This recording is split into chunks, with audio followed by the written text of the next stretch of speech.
Eu e minha casa serviremos ao Senhor, conhece? Glória a Deus. Josué 24:15.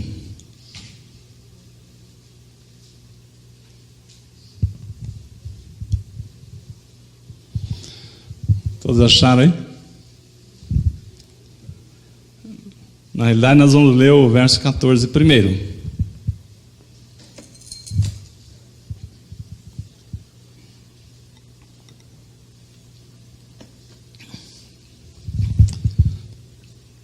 Então, todos entenderam sobre o relógio de oração?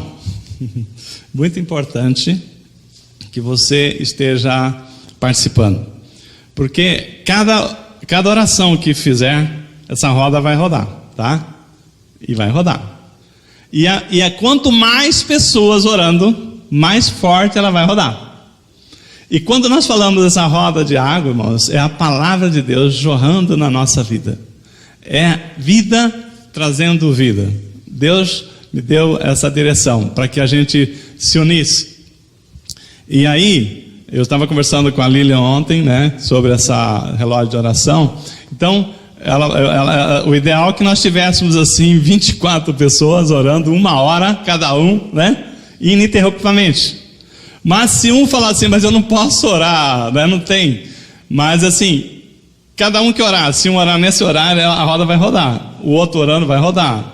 E quanto mais gente vai entrando nessa roda, e nós queremos depois colocar isso também de uma forma pública, né, na internet, que alguém possa também participar, outras pessoas que têm pedido oração, também nós vamos convidar a estar orando, né, nessa roda de oração, e nós vamos ver, né,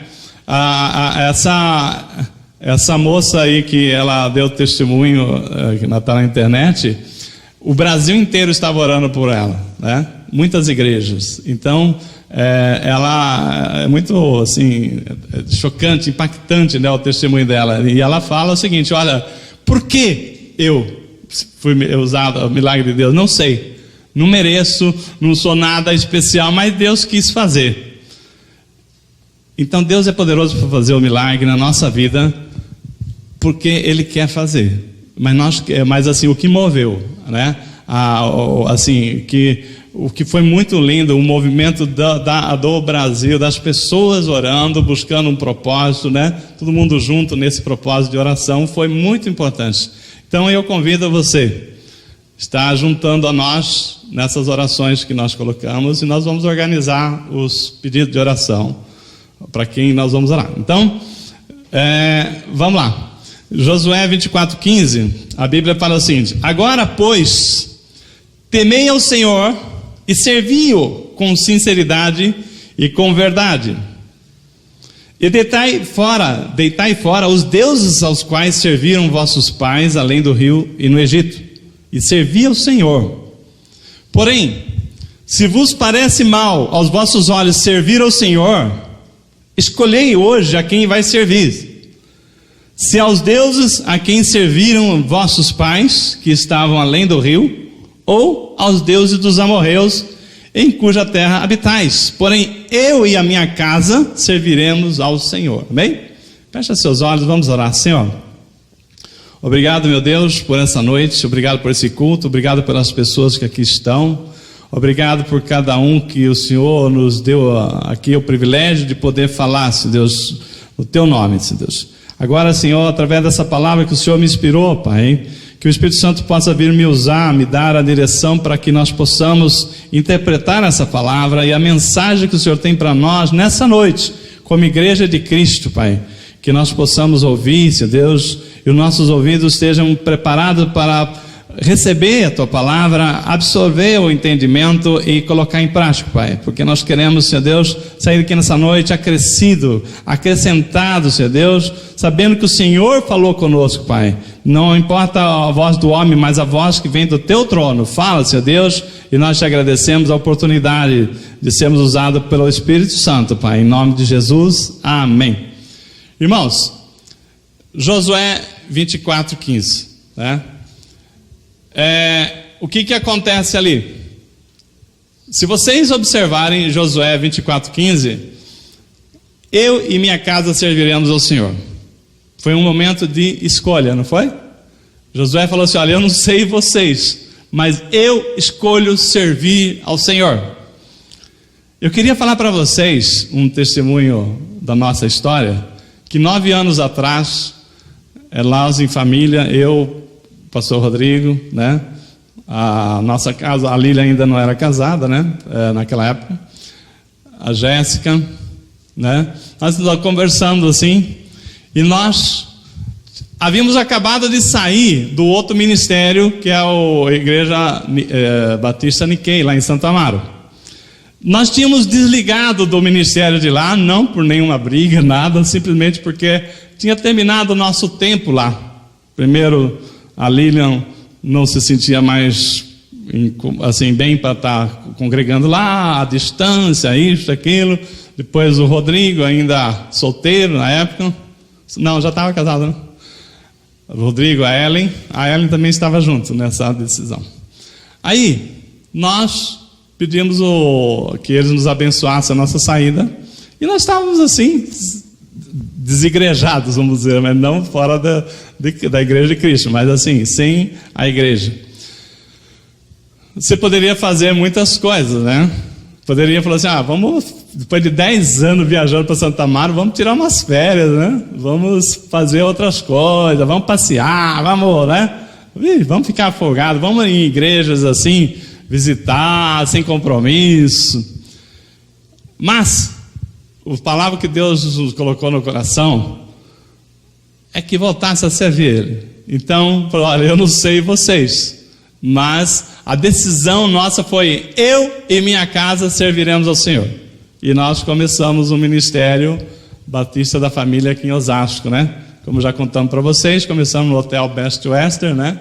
Alugávamos um salão de convenção todo domingo, montava e desmontava a igreja. O Antônio de Lourenço estava lá, a Quitéria e o Antônio Guimarães lá também iriam, o Johnny, o irmão Pedro, no começo, né?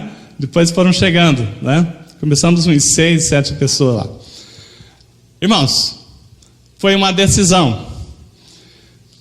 A nossa vida é cheia de decisões, de escolhas, né? Hoje mesmo você teve que fazer uma escolha: vou ou não vou à igreja? Quantos de vocês não falaram: não vou, e vieram, não é verdade? Então foi uma escolha vocês virem hoje à igreja.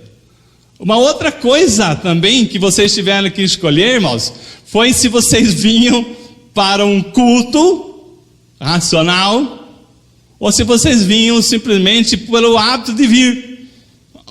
Muitas pessoas às vezes vêm na igreja pelo hábito de vir, mas não com o entendimento de que eu quero ir lá na igreja hoje, porque esse Deus é tão maravilhoso, e essa semana é uma semana de luta, eu sei que Ele estava junto, então eu quero honrar a Deus.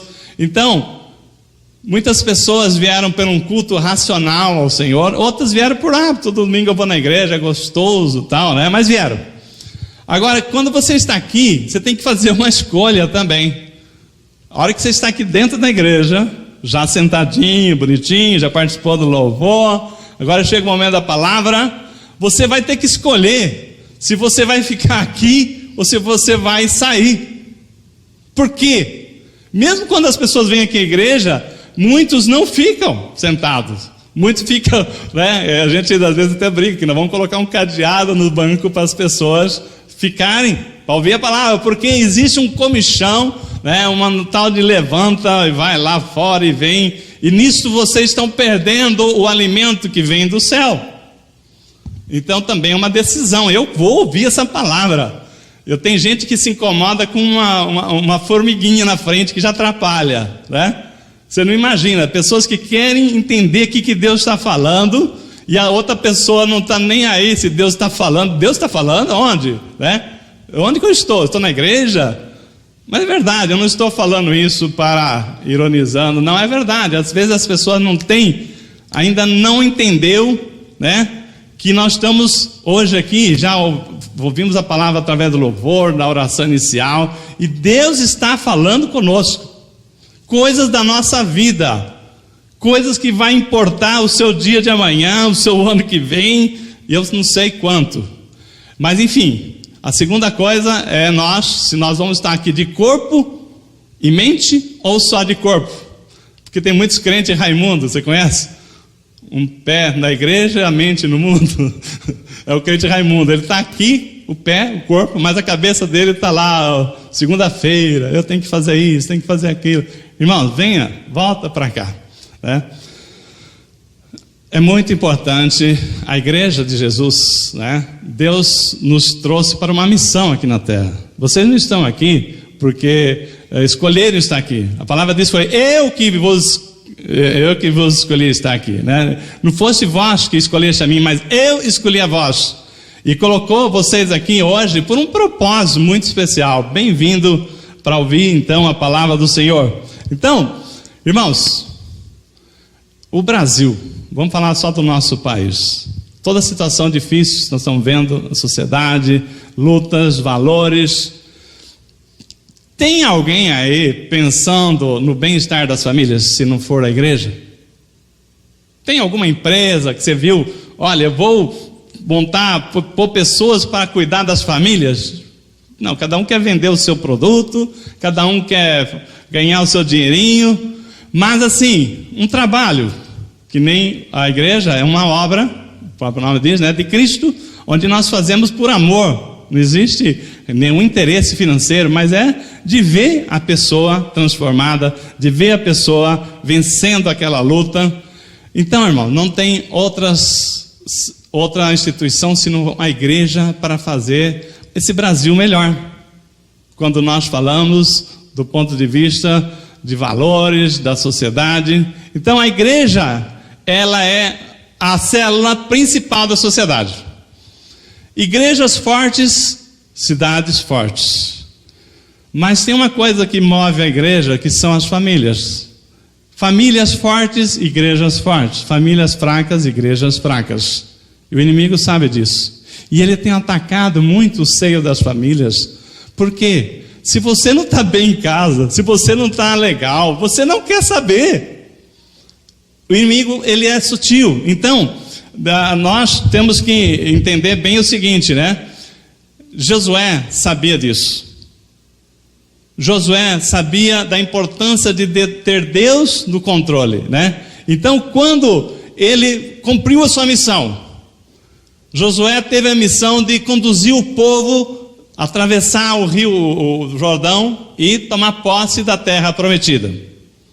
Josué teve essa missão gloriosa e ele cumpriu ela bem. E quem leu a Bíblia inteira sabe das lutas que foi. Assim que ele atravessou o Jordão, ele teve que derrubar lá, junto com no poder de Deus, derrubar os muros de Jericó, tomar Jericó. Depois ele teve Jericó, foi uma coisa assim de cinema, né? Imagina uma muralha enorme que o povo de Deus, pela direção de Deus, ele foi circundando lá. Né? E na 7ª volta que deu em torno da muralha de Jericó, uma muralha que cabia uma casa em cima, né? Para você ver a potência que era. Quando Deus mandou tocar a trombeta, a muralha caiu, né? Então o povo de Deus foi uma vitória gloriosa, né? Todo mundo viu, poxa vida, esse Deus é poderoso, né? Aí estavam todos cheios de si. Aí vinha uma outra cidadezinha chamada Ai, né? Ai, eu fico em dúvida aqui do acento ali. Aí o que aconteceu? As pessoas não se prepararam. Falaram, isso aqui, ó, vai lá e dá um chute lá naqueles caras lá e conquista aquela cidade. Não se prepararam. Levaram uma troletada lá, né? O povo de Deus foi escorraçado, morreram 36 soldados e eles botaram o povo de Deus para correr, desmoralizaram. Aí Josué falou, Senhor, como é que o Senhor deixa a gente entrar nessa fria aí, né? E Deus falou assim, olha, vocês se prepararam, inclusive tinha pecado dentro do arraial, né? Acã, ele trouxe para dentro do arraial, trouxe ali, como é que é? Negócio de guerra, esqueci o nome, despojos de guerra. E aquilo ali ficou escondido. e por conta disso que houve a derrota. Mas Deus depois preparou uma nova, depois que o povo descobriu lá quem era o que fez as coisas erradas, morreu um monte de gente por causa daquela desobediência a Deus, mas Josué foi conquistando, né, conquistou aí depois, né, foi interessante, maravilhosa a conquista, quando Deus está na batalha, né, é tremendo como que o povo de Deus vence. Mas assim, Josué foi conquistando, sempre na direção de Deus, e cumpriu a sua missão. 110 anos morreu, mas antes de morrer, ele distribuiu as terras lá para todas as tribos, cada um tomou a sua parte que lhe cabia.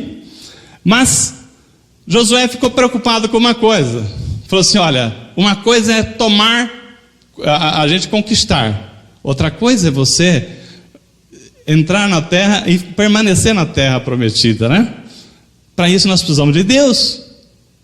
E ele percebeu que é muito comum nas igrejas também, que a pessoa, quando procura a bênção de Deus, que recebe a bênção de Deus, depois esquece do abençoador. É muito comum hoje as pessoas procurar as dádivas, mas esquecer do doador. É muito comum as pessoas virem à igreja buscar as bênçãos, mas não querer saber nada do abençoador. E o povo de Deus estava caminhando por aquela linha. Aí Josué falou: espera um pouquinho, vocês já estão com a terra prometida, tal, vocês são grandinhos, vocês viram que nós temos um Deus maravilhoso, mas eu estou percebendo que vocês não estão levando Deus a sério. Então vamos tomar uma decisão. Aí foi a palavra que nós lemos, né? Foi a palavra que nós lemos lá em Josué, que ele falou o seguinte: olha, agora pois, temei ao Senhor, porque eles não estavam temendo mais a Deus, e serviam com sinceridade e com verdade, e deitai fora os deuses aos quais serviram os vossos pais além do rio e no Egito, e serviam ao Senhor. Porém, ele fala: eu deixo uma escolha para vocês, vocês vão escolher. Se parecer mal para vocês, aos vossos olhos, servir ao Senhor, tá bom, serve outros deuses se vocês quiserem, mas eu e minha casa serviremos ao Senhor, né? E aí Josué trouxe essa proposta para eles, né? E o que aconteceu? O povo falou assim: não, Josué, você está certo, nós queremos servir a Deus, vamos fazer uma aliança com Deus. E fez aliança com Deus. Porque Josué estava falando o seguinte, né? Quando você tem duas situações. Quando você é povo de Deus, raça eleita, povo escolhido de Deus, Deus não te lança fora. Mas quando você está fora dos propósitos, Deus não quer você afastado. Então às vezes vem disciplina. E Josué sabia que se ele não entrasse nos eixos, uma coisa eu estou com a bênção de Deus agora, mas se eu virar as costas e começar a negligenciar, Deus não quer que eu me perca, então vai vir disciplina, vai vir chibatada, né? E Deus realmente teve que mandar o chicote nesse povo, porque eles abandonaram a Deus. Quando vocês leem Josué, em seguida que vocês leem Números, né? Melhor, ler Juízes, né? Então você vê o quê? Que o povo de Deus fez uma aliança com Deus, renovou a aliança com Deus. Os Juízes foram 330 anos que o povo ficou na maior liberdade espiritual, fizeram e desfizeram de tudo que não era para fazer, e tiveram todos os problemas que nós lemos na Bíblia, dos exílios da Babilônia, né? Aquelas situações em que os filisteus, todos os zeus da vida, se levantavam contra o povo de Deus. Então o que acontece? Josué tinha razão, né? Falou assim: se eu não colocar esse povo para fazer uma aliança, um compromisso com Deus, eles vão esquecer de Deus e vão levar chibatada. Então ele chamou o povo para um compromisso, o povo fez compromisso. Agora Josué morreu, achou que estava tudo resolvido, né? Josué morre com 110 anos, mas o povo de Deus foi esquecendo os compromissos, foi esquecendo. E o que nós vemos? Instabilidade espiritual. O povo abandonou e começou a servir a outros deuses, né? E veio castigo, veio punição, para que ele voltasse e reconhecesse que só o Senhor é Deus. Que nós conhecemos essa história aí, né? Então, irmãos, conclusão que nós chegamos aqui. Nós também hoje, nós estamos convidando a igreja para uma decisão. Nós temos livre-arbítrio, como nós falamos, você tem escolha, quer vir à igreja ou não quer vir, quer participar do culto ou não quer participar do culto, quer ficar de corpo e mente ou só de corpo e a mente voando, né? Se você já entendeu bem que Deus está chamando para um propósito nessa noite, a gente já fez um antes de começar a palavra, que foi essa relógio de oração.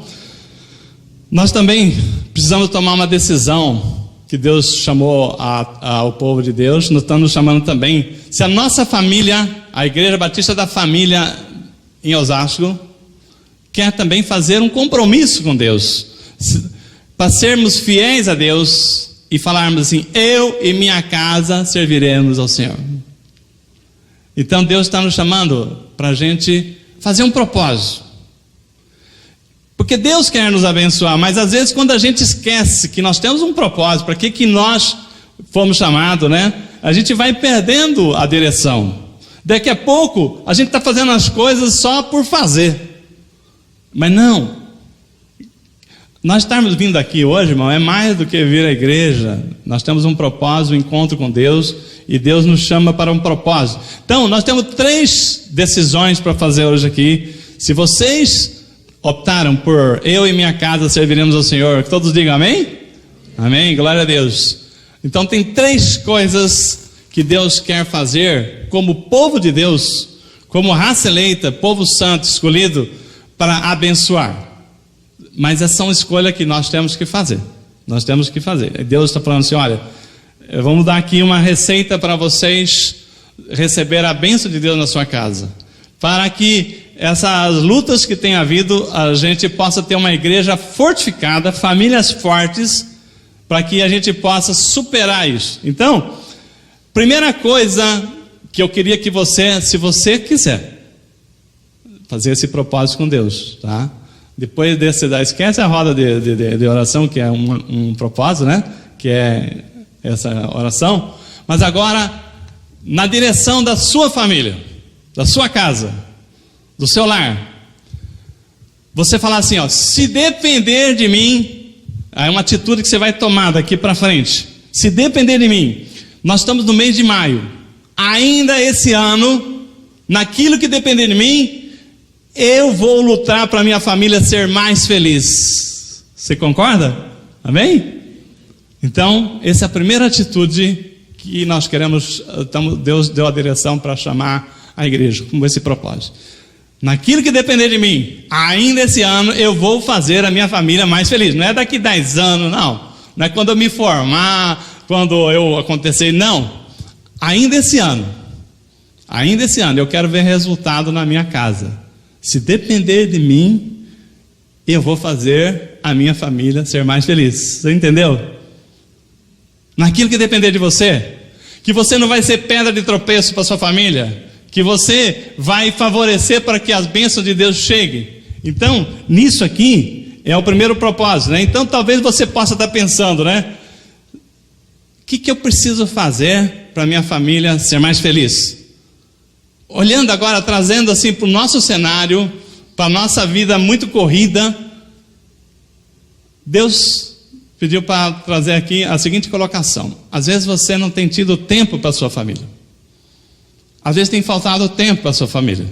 Essa correria, um homem sem agenda, mulher sem agenda, né? Você levanta às 6 horas da manhã, já pensando, correndo, volta, e não tem tempo, né? Mas será que essa correria, nós não conseguimos fazer o tempo, ou o tempo somos nós que fazemos? Muitas vezes nós damos essa desculpa: não tenho tempo. Mas o tempo somos nós que fazemos. Eu não sei que hora que você levanta. Eu sempre dou um exemplo aqui para vocês, né? Eu como pastor, eu tenho que ser exemplo, né? Eu entro às 9 horas da manhã no trabalho. Eu tenho 40 minutos de trânsito, mas eu saio de casa antes das 7. E para isso eu acordo 5:30. Mas não é isso. Eu estou falando que eu faço isso porque eu quero ter tempo com Deus, ter tempo para ter o meu devocional. Enfim, cada um faz o seu tempo. Não preciso dizer como você vai fazer o seu. Então, será que você é um homem ou uma mulher muito corrido, que não tem tido tempo? Então, o que acontece? Essa correria é uma boa desculpa para a gente falar: olha, não deu, não foi possível, não teve tempo. Mas quando a gente quer, a gente arruma tempo. Então Deus está falando o seguinte: arruma tempo para a sua família. É para você fazer a sua família mais feliz, então arrume mais tempo para a sua família. Então, Deus... Você tem que falar o seguinte: olha, eu já fiz um compromisso. Aliás, vai ter várias propostas. De repente você fala assim: eu não consigo fazer todas, mas essa aqui eu vou fazer. Vou falar muita coisa aqui, que são sugestões de propósito. Você não é obrigado a fazer todo, mas são coisas que, se você fizer, ainda esse ano, você vai falar assim: olha, minha vida, minha família, minha casa mudou, né? Então, por exemplo, uma outra coisa que nós estamos falando aqui: se depender de mim, eu vou dedicar mais tempo com meus pais. Às vezes, quem casou, ou quem está em casa ainda, né, não tem tempo com os pais, né?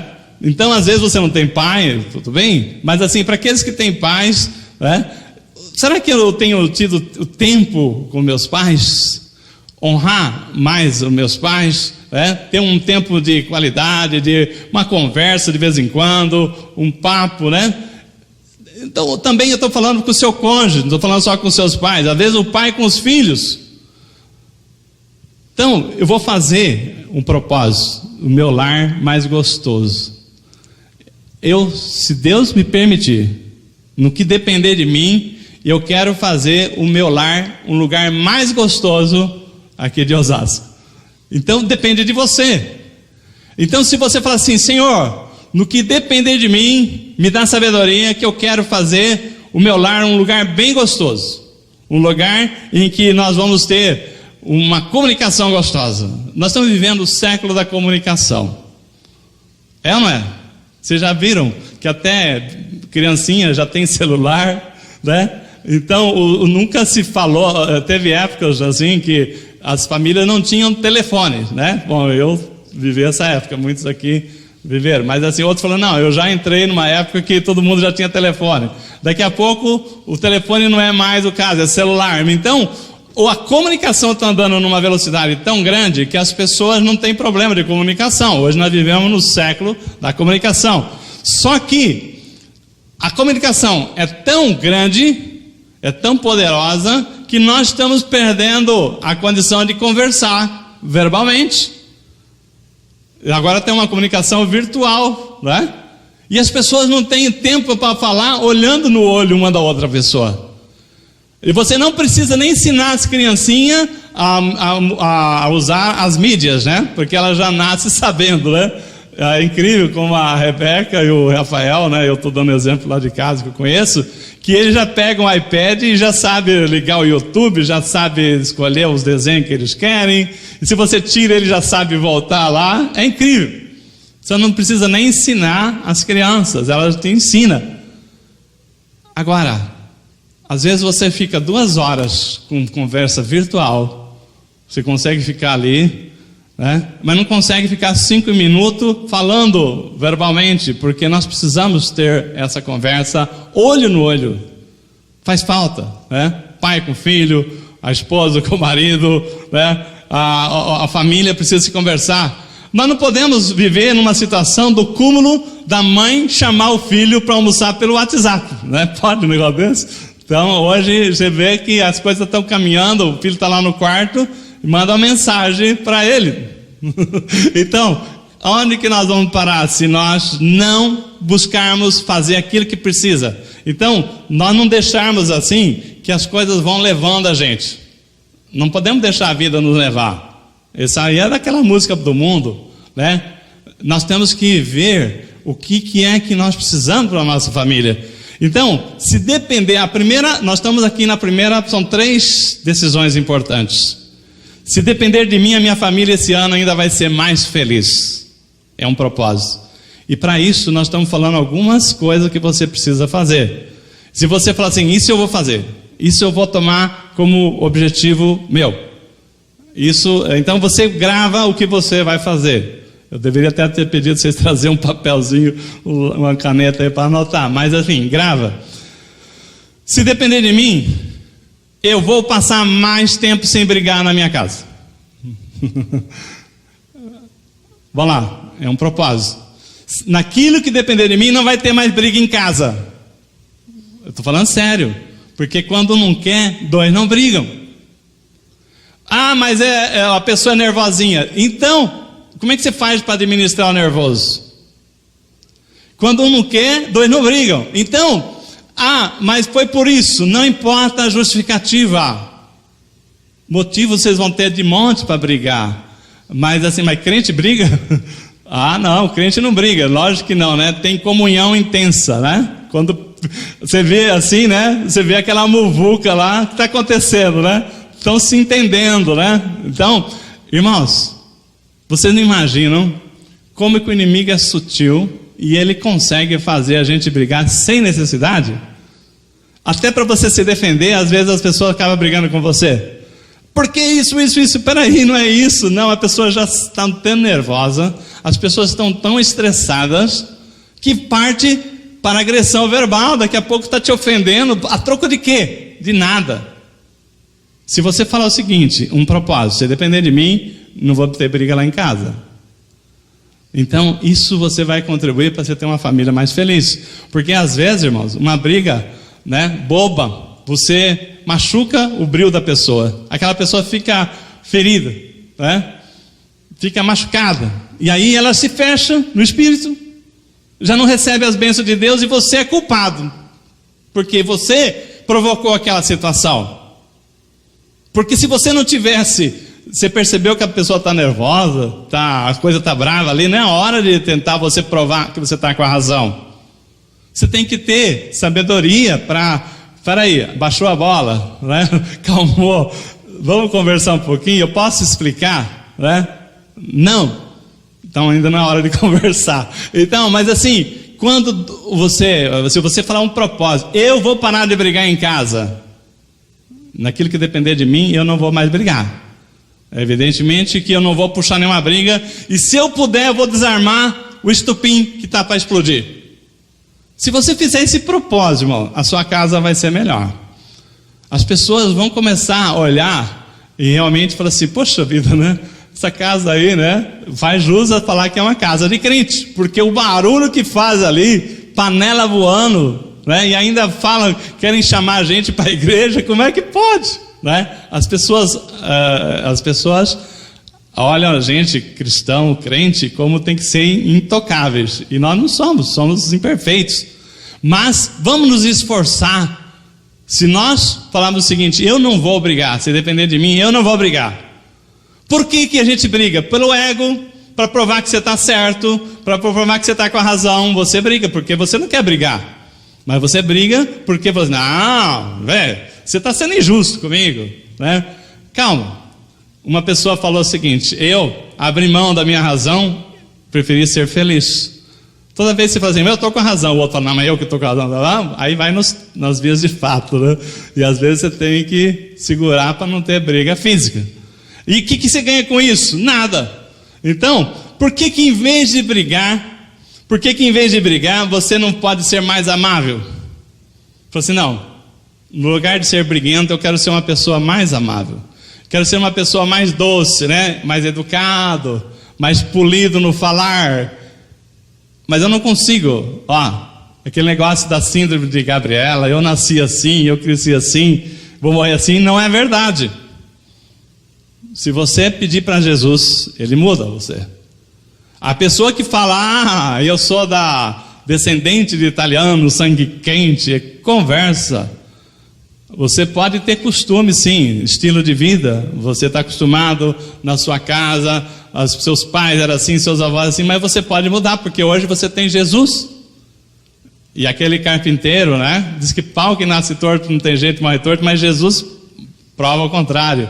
Né? Se você colocar na mão dele, é em direito, tá bem? Então, aquilo que depender de nós não vamos brigar, tá bem? Vamos ser uma pessoa menos ranzinza. Se depender de mim, a minha família vai ser mais feliz esse ano ainda, tá? Então, eu queria que você lembrasse o seguinte: tem pessoas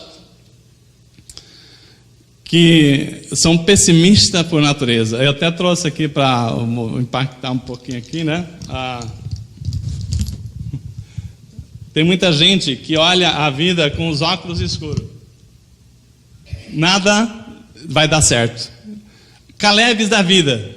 Você já viu a história de Caleb? Melhor, os espias, né? Tirando Caleb e Josué, nós tivemos 10 espias que fizeram o povo de Deus andar mais 40 anos, morrerem no deserto, porque eram pessimistas.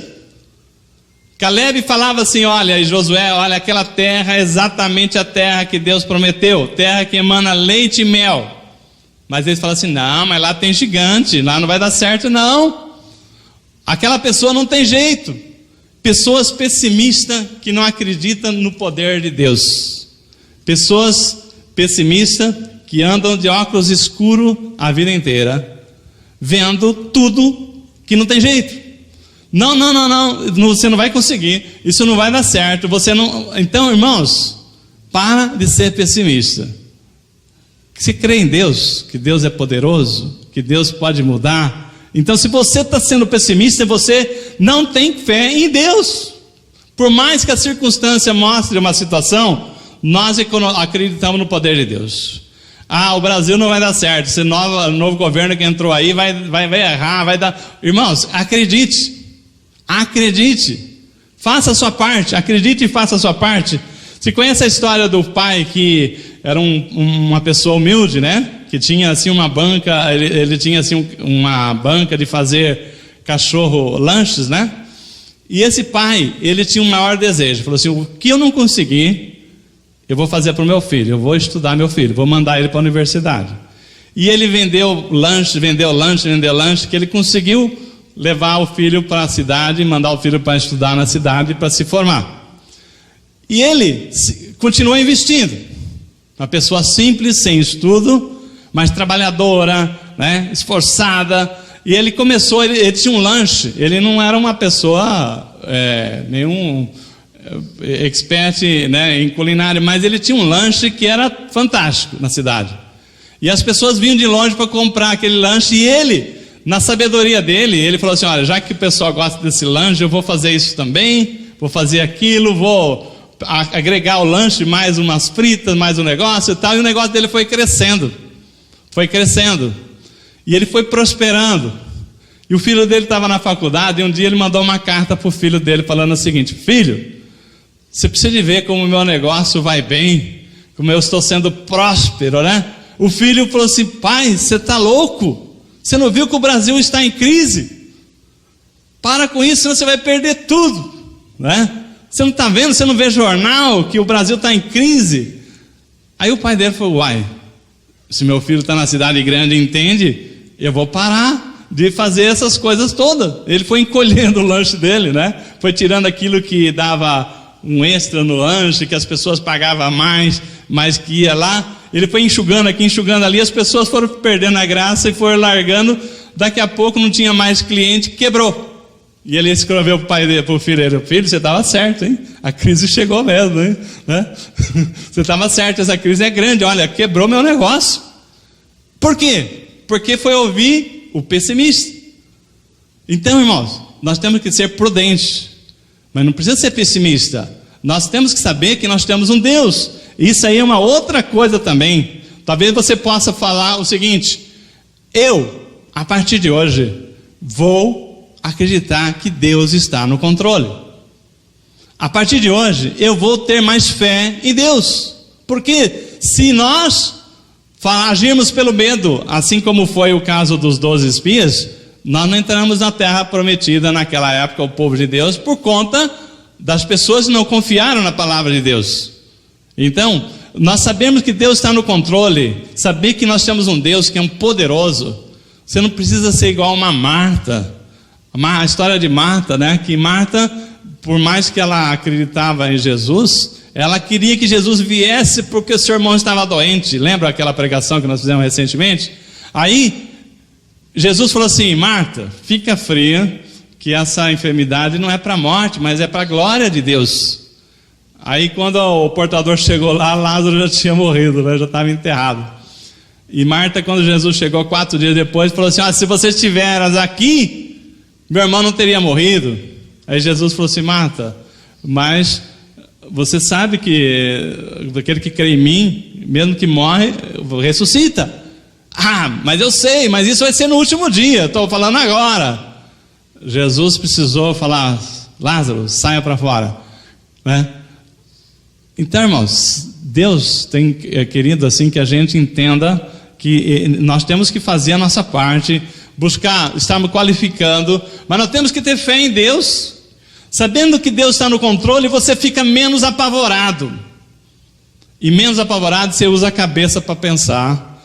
E quantas pessoas estão correndo desesperadas se você falar: peraí, o fogo não está aqui, o fogo está lá, por que eu vou correr aqui? Né? Então, nós temos que saber que Deus está no controle. Não quer dizer que Deus está no controle e eu não vou fazer nada. Não, se Deus está dando controle e mostrando para você que você está em perigo, você tem que tomar uma providência. Mas ter a confiança em Deus, depender de Deus é muito importante. A pessoa que não tem fé em Deus, essa pessoa não anda, fica travada, a vida dela não acontece e o Brasil vai continuar. Irmãos, a visão que Deus deu para mim é assim: nós temos uma situação em que o cabo de guerra Deus colocou para arrastar, e todo aquele que tiver no corpo, que grudar ali, tiver fé firme, vai passar por isso aqui e não vai se afundar. Agora, aquele que tiver solto vai pisar em areias movediças e vão parar no meio do caminho. Então, nós temos que estar grudado, firme no corpo, acreditando que Deus está no controle e Ele está arrastando esse carro que afundou naquela lama lá. E nós estamos juntos, nós vamos sair juntos, né? E a palavra diz que 1000 cairão ao seu lado, 10.000 à sua direita, e você não será atingido. E eu creio nessa palavra quando nós cremos em Deus e também fazemos a nossa parte, né? Então, se depender de mim, também outra coisa, o meu cônjuge vai ter mais carinho. Se depender de mim, né, a minha vida vai ser mais feliz, mas eu também, maridos, né, vamos tratar melhor as nossas mulheres, porque existe uma pesquisa que 95% das mulheres reclamam da falta de atenção e de carinho.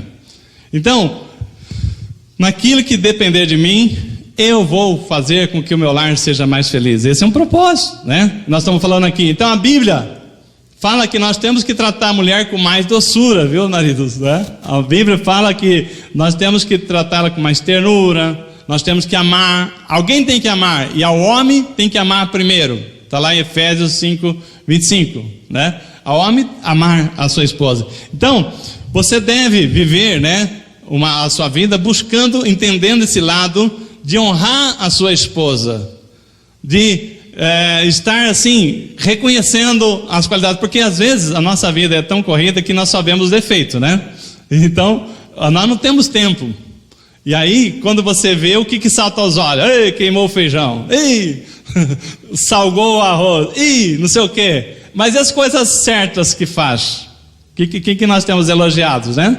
Nós temos feito pouco. Irmãos, hoje nós somos uma dupla, né? Nós somos, né, o marido e a esposa são parceiros, cada um carregando o peso de um lado, outro do outro. Então, um tem que entender que o outro não está numa situação fácil, principalmente as mulheres hoje que trabalham e cuidam de casa também, né? É uma luta muito grande. Então, maridos, amar mais as suas esposas, né? Então, eu nunca vi ninguém na hora do casamento. Vocês já viram algum casamento que o noivo falou assim, ó: eu te prometo a partir de hoje te arrebentar emocionalmente? Não, né? Você já viu alguma declaração, algum voto desse?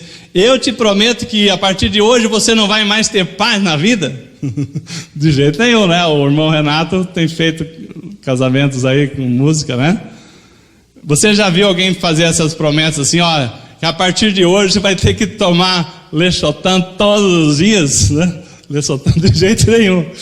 Se a promessa não casou, né? Mas parece que os planos, os projetos é para isso, porque as pessoas estão casando e entrando numa situação, né, que vai um atropelo, daqui a pouco estão desgastados, Daqui a pouco está um precisando de cuidado médico de cá, de cuidado médico lá. Então, não tem aqui a dedicação que precisa.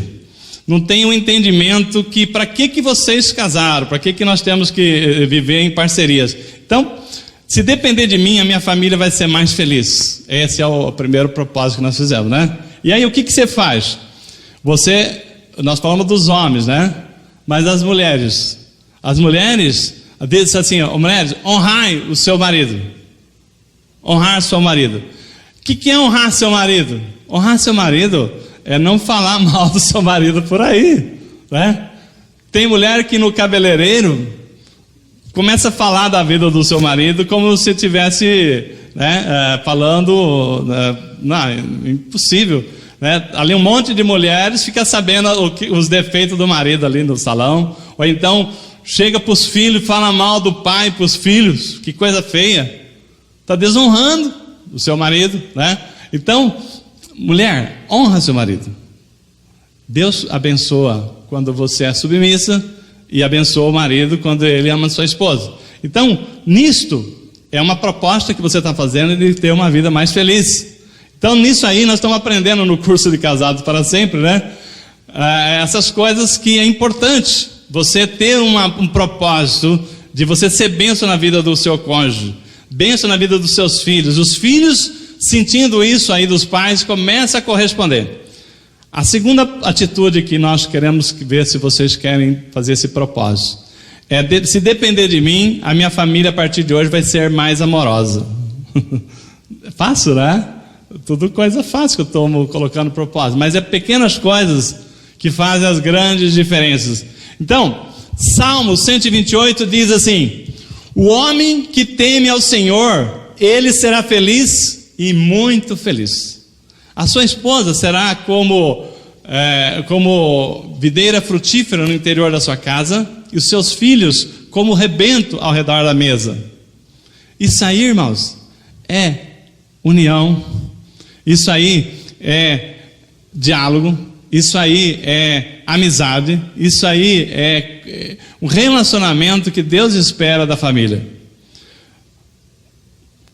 O homem que teme ao Senhor, né? O homem que será muito feliz, não será feliz, a Bíblia diz será bem-aventurado, muito feliz.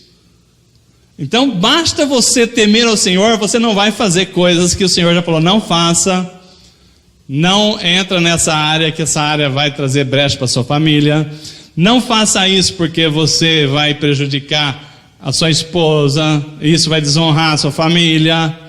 A pessoa que teme ao Senhor, ela anda direitinho e não leva chumbo, e o chumbo sobra na família. Aquela pessoa que teme ao Senhor, então ela vai ser muito feliz. E aí a Bíblia diz que a sua esposa será como videira frutífera. Olha que coisa maravilhosa, né? Uma videira frutífera é fartura, é coisas saborosas, é gostoso, é alegria. E os filhos serão como rebentos, né, da oliveira ao redor da mesa. Isso aí é importante, irmãos. A família que tem filhos dispersos, a família que não traz os filhos em volta da mesa, essa família, ela não tem paz, ela não tem assim a alegria que Deus preparou para a nossa família. Então, o que acontece? Nós tendo assim a família unida, porque se você tem os seus filhos em volta da mesa, isso quer dizer o quê? Se tinha algum mal entendido, foi tirado. Alguém teve que pedir perdão, se desculpar, né? Então isso é muito importante. Então, você pode falar assim também: se depender de mim, para ter uma família mais amorosa, né, eu vou melhorar a comunicação na minha casa, vou ser mais polido no falar, vou ter mais cuidado com as palavras, não vou falar palavra que me vem à boca, eu vou pensar antes de falar, porque uma vez falado, né, aí não dá para voltar atrás. Se você ofende, se você machuca a quem fala, prepara para receber também, né? Porque se ataca é uma ação, né? E ação e reação. Então, eu vou ser mais respeitador, porque muitas vezes nós achamos só os nossos direitos Esquecemos de olhar o direito da outra pessoa, seja do cônjuge, marido ou da esposa. Então, quando nós começamos a respeitar a outra pessoa, seja o filho, seja a esposa, seja o marido, seja quem for o outro, nós vamos preparando para que as coisas comecem a ser trabalhadas por Deus. E a palavra de Deus diz que quando nós semeamos, nós colhemos, não é? Isso é muito um princípio que não falha. Vocês conhecem? Alguém já viu falar da lenda da casa dos 1000 espelhos? Alguém já ouviu falar disso? Então, a lenda da casa dos 1000 espelhos, eu tenho vontade de fazer uma visita lá ainda a Jerusalém, e tem lá o Museu do Holocausto, Yad Vashem, que é muito famoso, né? Museu do Holocausto. Tem lá uma casa que tem lá onde tem lá o memorial das crianças, 1,5 milhão de crianças que foram mortas nesse holocausto. E aí diz que é terrível, né? A sensação de quem visita fica marcado por essa visita, porque passa num corredor assim, e naquele corredor escuro tem 1,5 milhão de velas acesas que você vê, representando 1,5 milhão de crianças que foram mortas no holocausto, e aquele choro, aquele gemido das crianças ali sendo trucidadas ali, é terrível. Diz que ninguém passa por aquilo ali sem terminar do outro lado chorando, né? E chocado, impactado. Aí, a lenda da casa dos 1000 espelhos diz que, começa a explicação dela, que na realidade não tem 1000 espelhos lá, não tem 1,5 milhão de velas lá naquele lugar. Tem só, tem 300 velas, mas tem 1000 lâmpadas, 1000 espelhos, desculpa. E aqueles espelhos dá uma montagem que você tem a sensação de que tem 1,5 milhão de velas lá representadas. Então tem 1000 espelhos, um jogo de espelho tão bem montado que você confunde. E a lenda diz o seguinte: diz que um cachorrinho serelepe, né, está passeando lá na rua lá de Jerusalém, passando em frente ao museu, a porta aberta, o cachorro entra, né? E o cachorrinho, todo serelepe, alegre, brincalhão, quando ele olha lá dentro, ele fica encantado, porque ele viu 1000 cachorrinhos igual a ele, sorridente, brincalhão, e ele pula para cá, brinca para lá, e ele se divertiu. Diz que ele saiu lá cansado de tanto se divertir, e falou assim: que coisa maravilhosa, que casa maravilhosa, nunca mais vou esquecer, se eu puder eu quero voltar aqui de novo, né? Aí vem um outro cachorrinho, só que esse cachorrinho já é ao contrário, um cachorrinho rabugento, com aquela cara de mal assim, né, que rosna para todo mundo, e aquele cachorrinho também vem vindo, entra naquela casa dos 1000 espelhos. E ele entra naquele corredor, quando ele vê aqueles cachorros todo raivoso pro lado dele, e ele passa mal lá, ele passa apertado. E ele sai de lá quase morto, falou assim: meu Deus, nunca mais eu volto nesse lugar aqui. Qual que é a moral dessa lenda aí?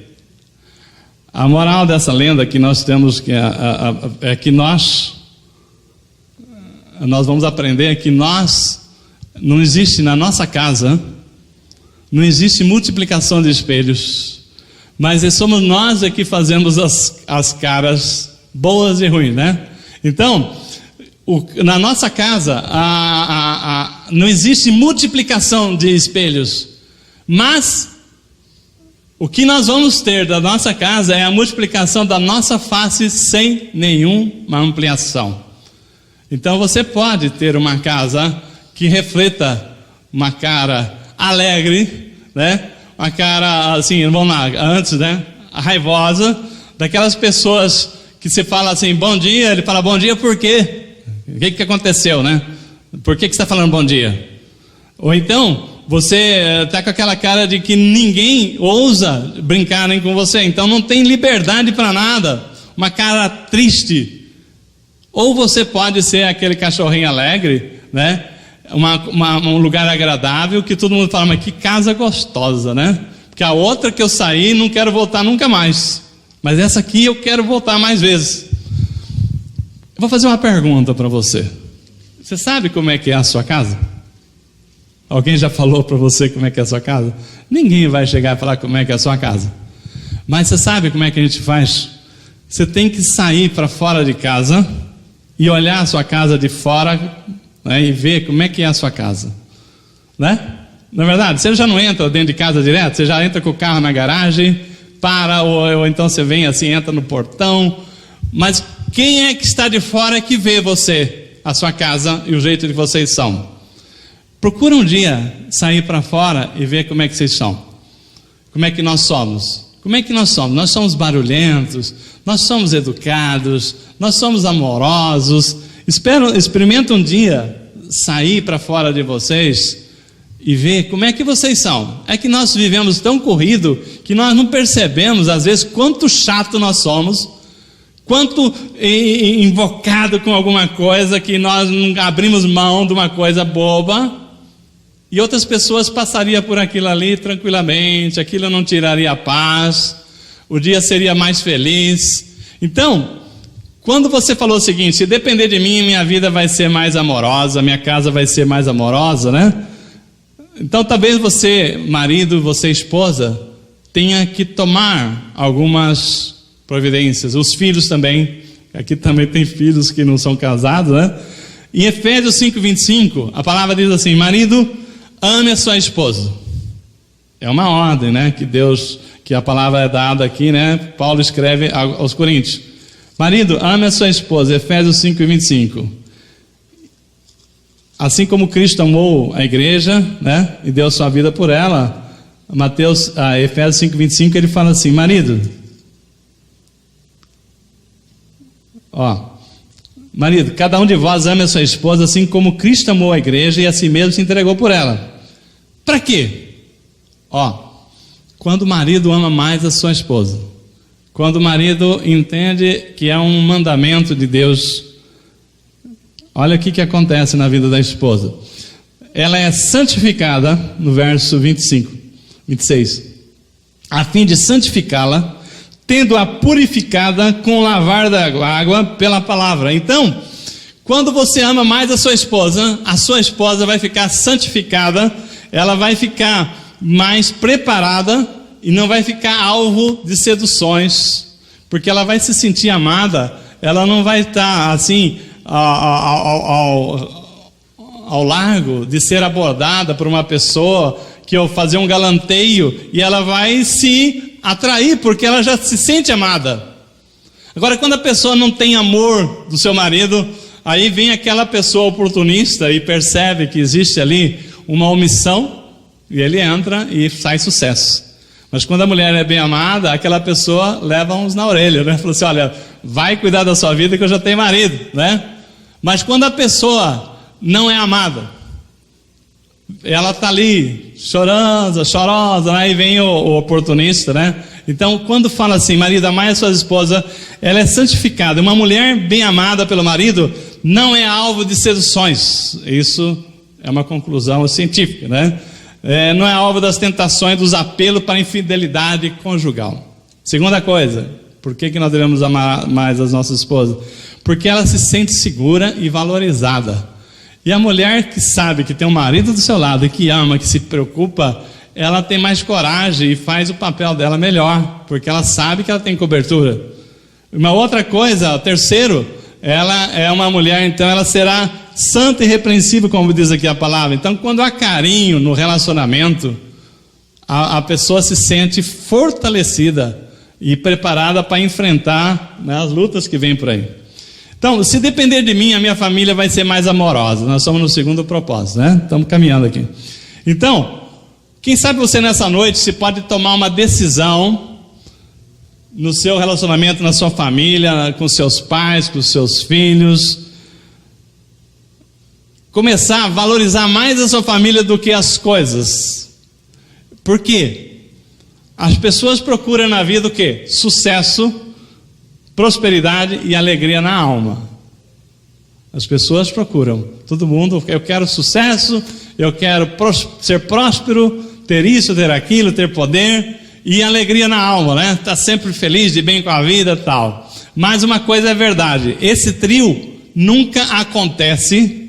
Esse trio é impossível de acontecer para uma família, um casamento quebrado, que não foi consertado, filhos dispersos que não sentam à mesa, ou seja, filhos problema, que o pai não tem ele no seu entorno, que não consegue, não tem controle, não sabe o que está acontecendo, não sabe se ele é um menino do bem ou do mal, né? E uma família arrebentada e ferida. E isso que Satanás tem conseguido quando as pessoas se afastam de Deus. Então, de novo, o sucesso, a prosperidade e a alegria na alma, né? Ela não vem junto quando você tem uma família desregrada, quando você tem uma família quebrada, quando você tem filhos dispersos. Então você tem que trabalhar isso para que Deus possa te abençoar nessa área aí. Então nós estamos caminhando já para o final, né? Então tem um testemunho de um homem muito próspero, e eu conheci esse homem, muito rico, sucesso, dinheiro, altos salários, mas ele valorizou as coisas e deixou a família de lado. E ele perdeu um filho de 21 anos, tinha 2 filhos, e os 2 se envolveram com drogas enquanto ele cuidava de negócios, e o filho dele, os 2 estavam com overdose, e um conseguiu salvar e o outro morreu. Esse homem, ele se arrependeu a vida dele inteira, falou: eu daria tudo que eu tenho para ter meu filho de volta, mas é tarde. Então, quando as pessoas trocam a família por coisas, essa pessoa vai chorar amargamente um dia. Então, por isso que Deus, ele abençoa aquele que valoriza a família. Então, você não vai ter risco de você chegar amanhã e estar chorando à beira de um caixão porque eu fiz isso, né? Então, se depender de mim, a minha família vai ser mais amorosa. Então, nós temos que tomar mais atitudes assim para adiar os conflitos. Por exemplo, como foi pregado aqui há uns 3 domingos atrás, que o pastor Rodrigo pregou sobre a família de Davi, né? Que ele tinha filhos com problemas sérios na família, né? Tinha Aminon e Absalão, né? São 2 meio-irmãos. Aminon seduziu a irmã e Absalão acabou matando Aminon, e Aminon depois guerreou com o pai, virou um sangue só na família de Davi. Por quê? Porque ele não corrigiu os seus filhos, ele não trouxe eles à mesa para falar: vamos conversar o que está errado.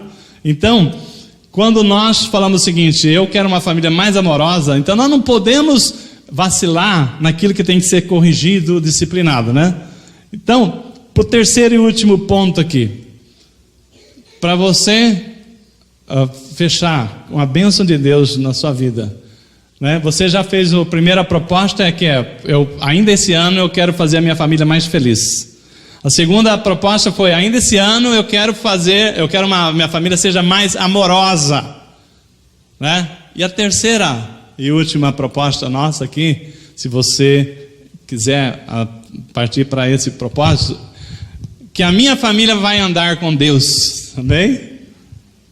Então, se você fizer esse propósito, aí eu começo a perguntar: você já nasceu de novo? Porque tem muitas pessoas que aceitaram a Jesus, mas ainda não teve, buscou a novidade de vida, entender aquele propósito de eis que tudo se passou, né?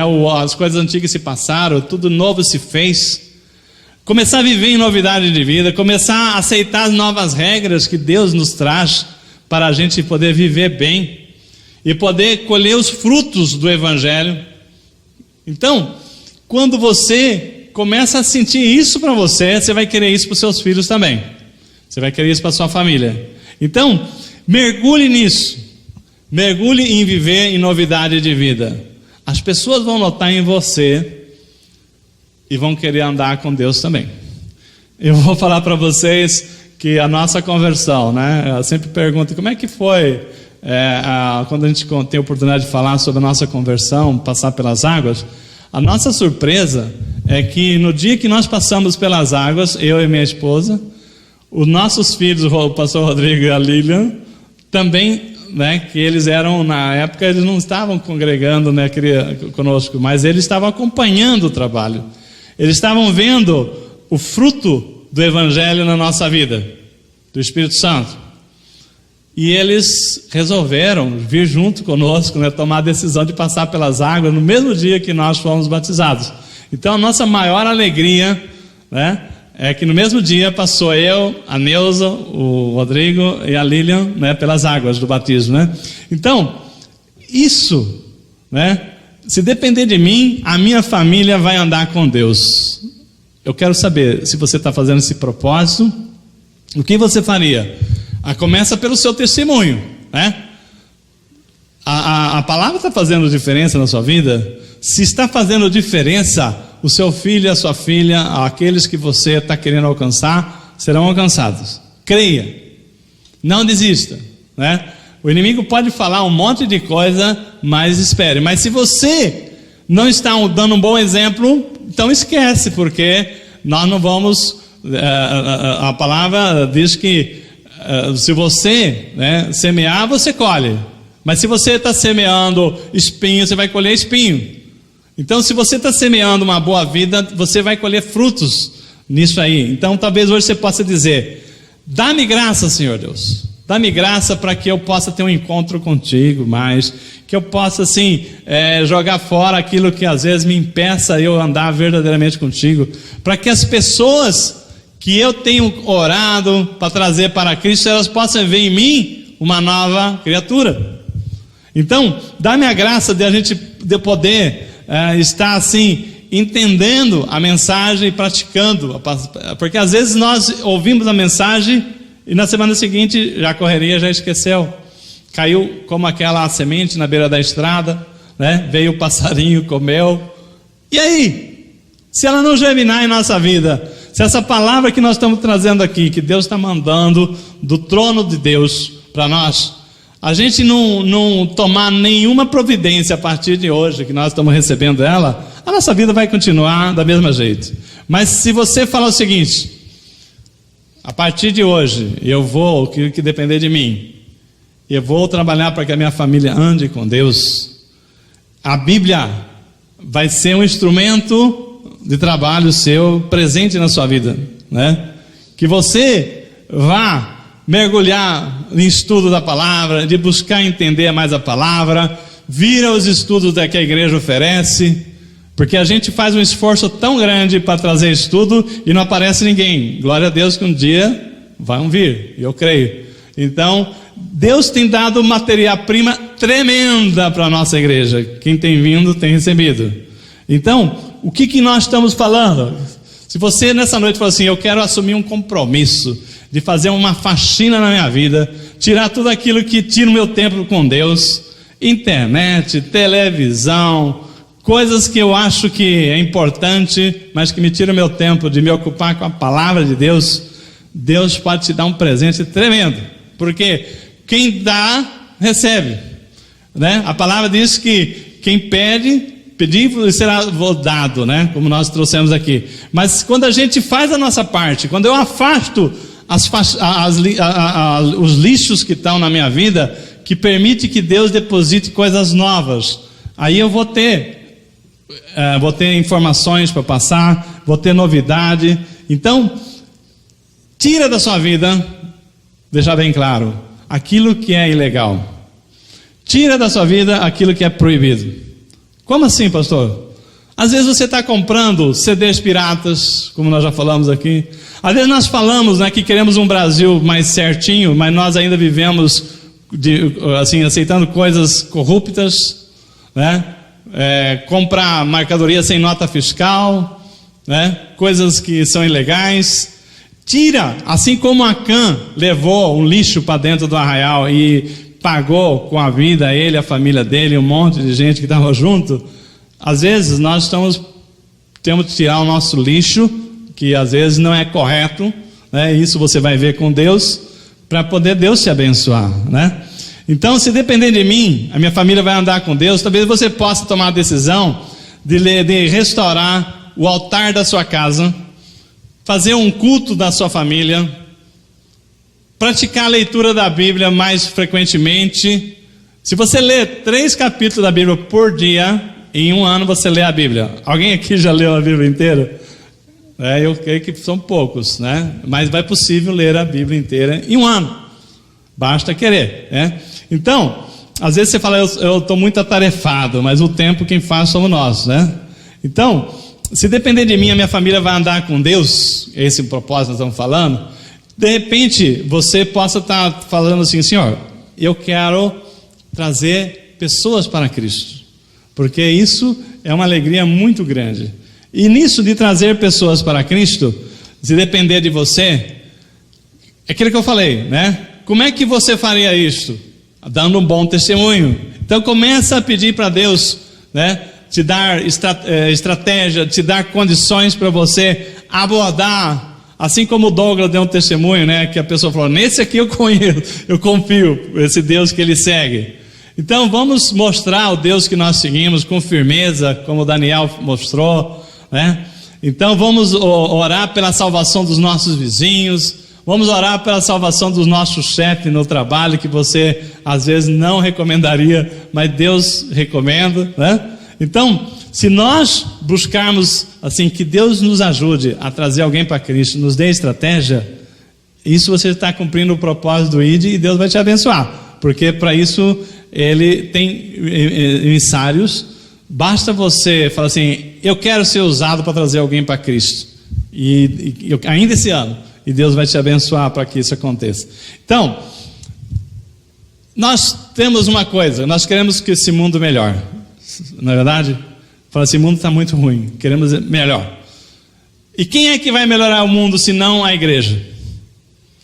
Pastor Aguiar, mas é um desafio muito grande. Aí você está me lembrando a história do menininho que estava lá na areia, né? Você conhece nessa história? Um homem vinha andando assim pela praia às 5:30 da manhã, né?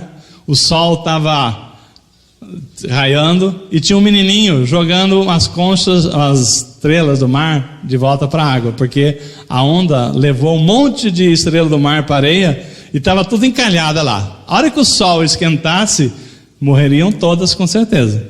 E aquele menininho estava lá desesperado, ele pegava uma e lá e jogava na água, e voltava e pegava outra e jogava na água, né? E naquele desespero de salvar as estrelas, aquele homem vem vindo e falou assim, ó menino, o que você está fazendo? Ele falou assim, ó, tu não está vendo? Estou salvando essas estrelas. Ele falou assim, menino, são milhões de estrelas, você não vai conseguir. Ele falou assim, mas essa está salva, essa está salva, essa está salva.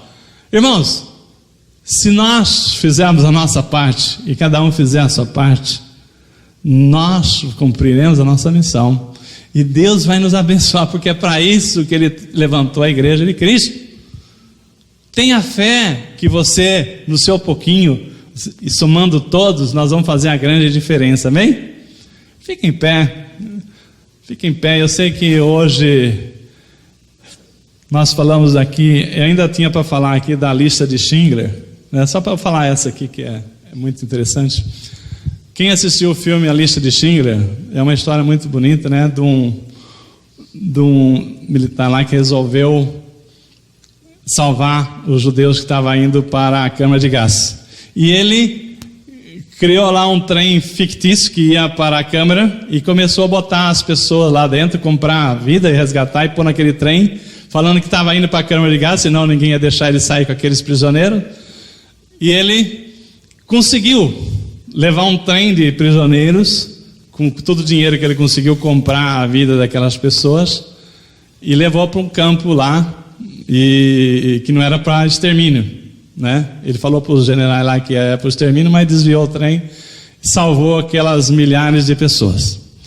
E aí o livro diz assim, né? O filme que no final, quando a guerra terminou, ele chamou lá os judeus e falou assim, olha, vocês estão salvos, né? Vamos comemorar. Mas na hora que ele chama os judeus para comemorar, ele vê um carro dele que estava ali e falou assim, meu Deus, né? Começou a chorar, pedir perdão, porque se ele tivesse vendido aquele carro, ele teria salvado mais umas 70 vidas ali, tinha comprado umas 70 vidas.